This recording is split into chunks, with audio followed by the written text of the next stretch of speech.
महाराज जी, आपके चरणों में कोटि कोटि प्रणाम। यहाँ पर एक भक्त उपस्थित है, उनका प्रश्न है कि ब्रह्मचर्य का वास्तविक अर्थ क्या है और ब्रह्मचर्य का महत्व क्या है, इस पर मार्गदर्शन किया जाए। ब्रह्मचर्य का वास्तविक अर्थ क्या है और ब्रह्मचर्य का महत्व क्या है, ये आपका दो प्रश्न है ना। बहुत अच्छा प्रश्न है, अद्भुत प्रश्न है। ब्रह्मचर्य का वास्तविक अर्थ होता है ब्रह्म और चर्य। पहले इसे समझें। ब्रह्म का तात्पर्य सत्य है, जो सच्चिदानंद परमात्मा है, जो ब्रह्म है, जो सत्य है ब्रह्म। और दूसरा उसमें जुड़ा है चर्य। चर्य का तात्पर्य होता है आचरण करना।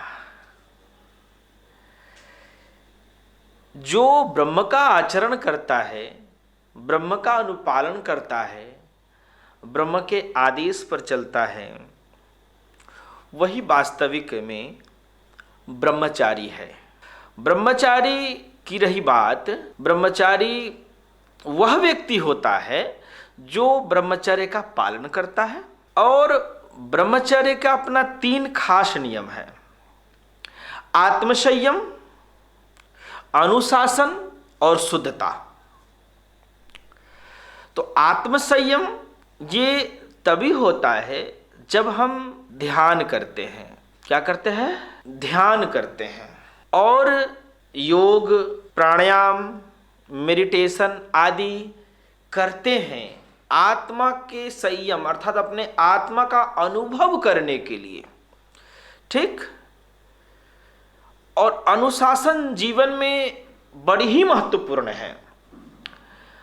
अनुशासन ये होना चाहिए, कठोर अनुशासन होना चाहिए एक ब्रह्मचारी को, कि जिसमें आहार, व्यवहार और विचारों की शुद्धता, ये 3 फिर प्रधान हो जाएंगे। उसके लिए क्या हो जाएंगे? प्रधान। क्या क्या? तो आहार, व्यवहार और विचार। तो वो भोजन पर सबसे पहले संयमित करे, कंट्रोल करे ब्रह्मचारी, कि ना वो अधिक खाए ना वो कम खाए। जितना शरीर निर्वहन करके उस परम सत्ता की प्राप्ति में, या जो उसका अगर ध्येय है कि हम विद्या अध्ययन ही करें, तो उसकी प्राप्ति में वो पूर्ण रूप से स्वस्थ रहे, सफल रहे, निद्रा उसे अधिक न सताए। इस तरह की सारी बातें होनी चाहिए उसके जीवन में। आहार ऐसा ले, हल्का ले, सुपाच्य ले। पूरा ध्यान रखें कि कोई भी तेल मसाला वाला चीज, अधिक मीठा चीज, अधिक तीखा खट्टा चीज ग्रहण ना करे, अधिक बहुत ज़्यादा पौष्टिक वाला ना करे, बहुत कम पौष्टिक वाला ना करे। शरीर को जितना चाहिए उतना ही समझ कर ले। ऐसे भी कहावत है कि अल्पाहारी गृह त्यागी। विद्यार्थियों के लक्षण में ब्रह्मचारी ही, विद्यार्थी का तात्पर्य ब्रह्मचारी से भी है। तो ये रहे। और व्यवहार में अपने मुख से जो वाणी निकाले, मुख से जो वचन निकाले ना, वो सोच समझ करके, बहुत सोच समझ कर बोले, सही बोले, सत्य भाषण करे तथा संयम पूर्वक बोले। और जीवन में जो व्यवहार करे वो एकदम सात्विक, सही, मर्यादित, चारित्रिक, इस तरह से वो पालन करे।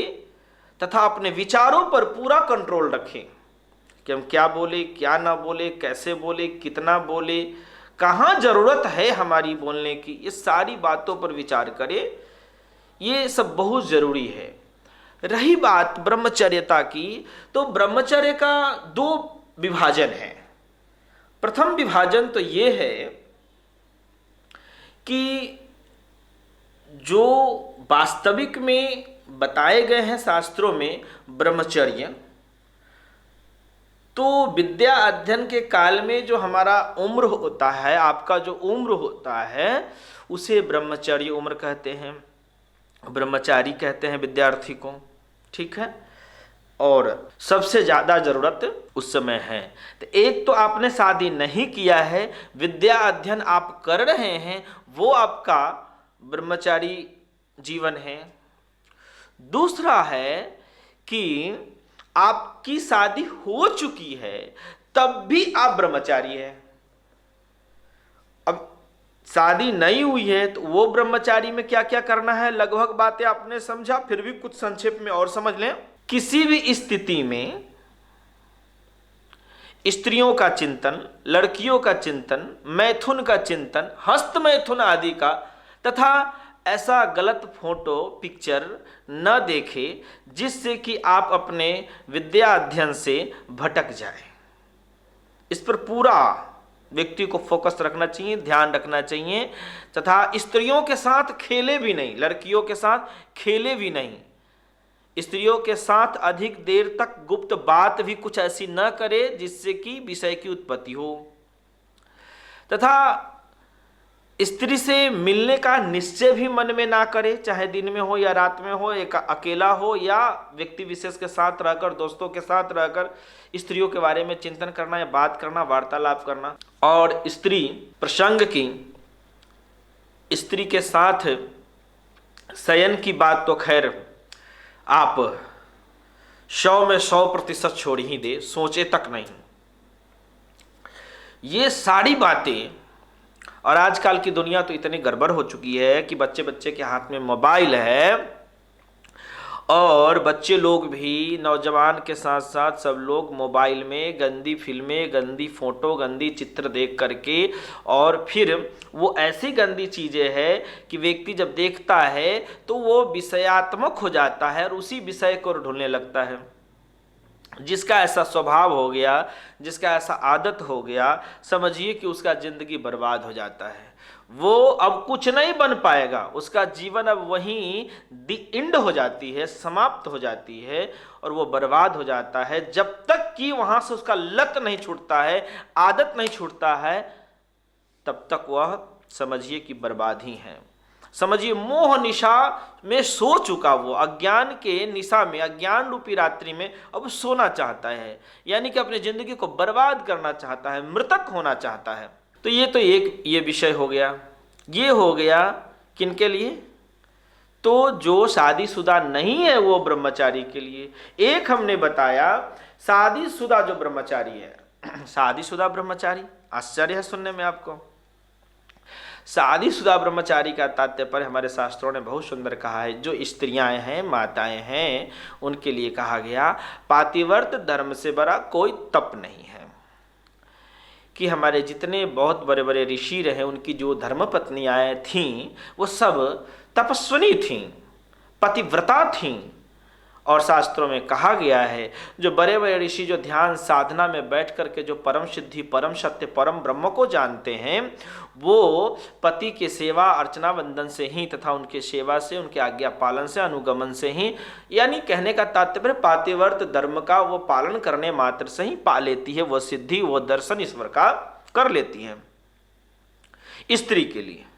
उसी तरह से पुरुष भी जो शादीशुदा है, स्वाभाविक है, तो वो भी अगर ये मन में संकल्प कर ले और इसी तरह जीवन निर्वहन करे कि कभी भी जो हमारा शारीरिक संबंध है वो एक स्त्री जो हमने जिसका पाणी ग्रहण किया है, यानी कि हमने जिनसे परिणय संबंध किया, शादी किया, विवाह किया है, उनके अलावा, उनके सिवा हम किसी अन्य स्त्री के साथ शारीरिक संबंध स्थापित कर ही नहीं सकते हैं। ये कठोर सख्त नियम पूरा अपनाएं और जीवन शुद्ध प्रकार से, शुद्ध तरीका से अगर निर्वहन करें तो ये बहुत बड़ी बात है। यानी कि वो ब्रह्मचारी है, वो गृहस्थ जीवन का पालन करने वाला भी वो ब्रह्मचारी है।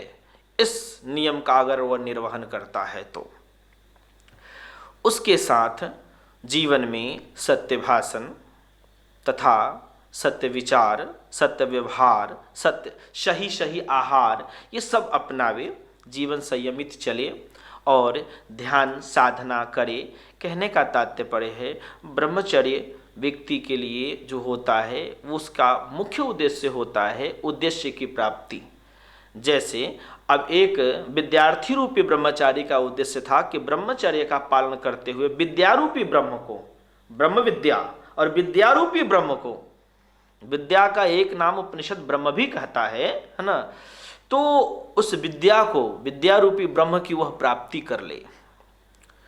ठीक, उसके बाद आगे फिर आत्मा रूपी ब्रह्म की ओर वह प्रस्थान करेगा, वो दूर की विषय है। पहले वो विद्या रूपी ब्रह्म को वो जान ले भली प्रकार, और जब गृहस्थ जीवन में प्रवेश करता है तो वह अब ब्रह्मचर्य रह करके, उसके ब्रह्मचर्य का तो आप मतलब समझ गए।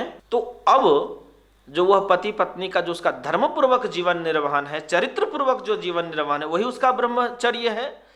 तो अब उस अवस्था में जीते हुए, यम नियम संयम के साथ रहते हुए, साधना स्वाध्याय के साथ रहते हुए, और फिर वह अपने जीवन का निर्वहन करते हुए, कमाते खाते सब कुछ करते हुए जो साधना करेगा, गुरु का संगत करेगा, सत्संग करेगा, तो निश्चित रूप से वह ब्रह्म की प्राप्ति कर लेगा। तो अब वहां परम ब्रह्म की प्राप्ति ही वह ब्रह्मचर्य का उद्देश्य था। ऐसे भी देखा जाए ना गौर से, जितने भी हमारे भगवान का अवतार हुआ है, उनमें हमारे जो भगवान के माता पिता रहे, सब गृहस्थ रहे, और ब्रह्म की प्राप्ति वो निर्गुण रूप में अपने आत्म साक्षात्कार तो किए ही होंगे, साथ साथ सगुण रूप में ब्रह्म की प्राप्ति किया। अब इससे बड़ी बात गृहस्थी का प्राप्ति, प्रभु प्राप्ति ही तो उद्देश्य है, इससे बड़ा क्या हो सकता है। ठीक है, तो ब्रह्मचर्य का वास्तविक अर्थ यही है, ऐसा ही जाने। और साथ साथ एन केन प्रकारेण अगर व्यक्ति अपने वीर्य की रक्षा करता है और तब ध्यान मेडिटेशन करता है, प्राणायाम व्यायाम करता है, तत्पश्चात अपना अध्ययन करता है, पढ़ाई करता है, जो उसे बनना है उसके लिए वह अध्ययन करता है, तो समझ लीजिए कि वह व्यक्ति जो बनना चाहेगा वह हर हाल में बनकर बता ही देगा, यानी बन ही जाएगा। इसमें कोई दो मत दो राय नहीं है, ये परम सत्य है। इसलिए कि वो ब्रह्मचारी है। जो ब्रह्मचर्य का पालन अगर शक्ति पूर्वक किया है, कठोरता पूर्वक किया है, तो ब्रह्म को निश्चित रूप से पा ही लेगा। ठीक, जय सिया राम।